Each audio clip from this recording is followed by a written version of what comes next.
Hi there, Heather Steves here, and I'm finally back to share another video with you. So for this video, I am making the prompt for May, which is stencil and stamping. That's part of the Journal Together 2024 prompts.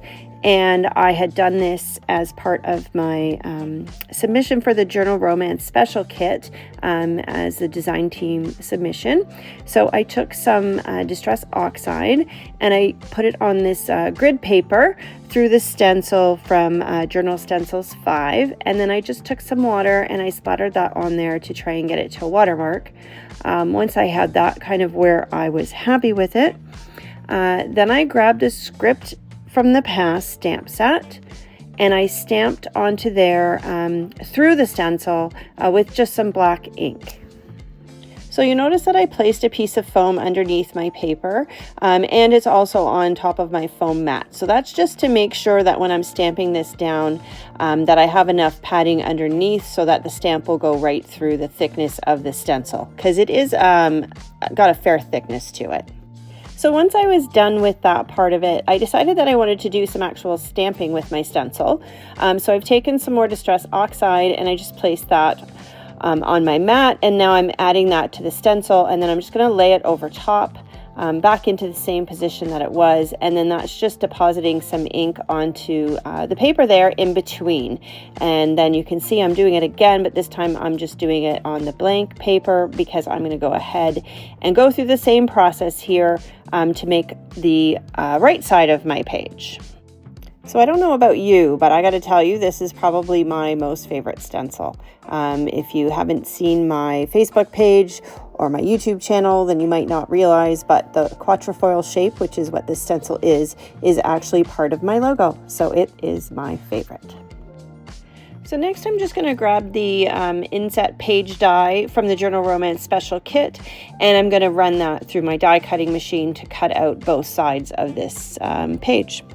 So I did trim down my paper closer to the size of the die because it just makes it easier when I'm running it through my machine.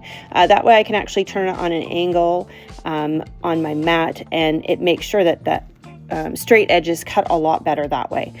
And now I'm just lining up the die on the other side. I did cut it from the back so that those wavy edges lined up nicely with my base page.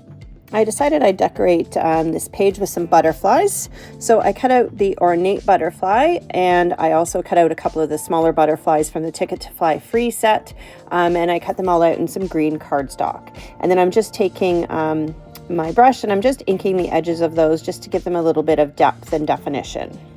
Then I just attach those down to my page using my wet glue. So next I grabbed the little frame stamp from the ATC Special Kit, and then I just stamped that onto some of the coffee dyed paper. That way it matches my base page, and it's actually pretty neutral, so you can use it for almost anything.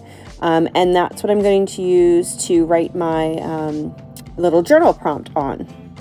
So as you can see, I'm just attaching my pages down into my book. I'm just using some tape runner for that. And then I'm just writing onto that little label there and putting that onto my page. And then I grabbed this little tab. It's cut from the Journal Romance Special Kit. And then the stamps are from the Journal Dates and Months stamp set. So I use those for every month. And I just use some double-sided adhesive. I'm just attaching that onto this page, and I'm just lining it up with the previous one. I want to make sure that you can see all of them once the booklet is done, and then I'm not attaching it on the back side. And then this page is complete. I really hope you enjoyed this video. Please don't forget to like and subscribe to my channel, and have yourself a wonderful day.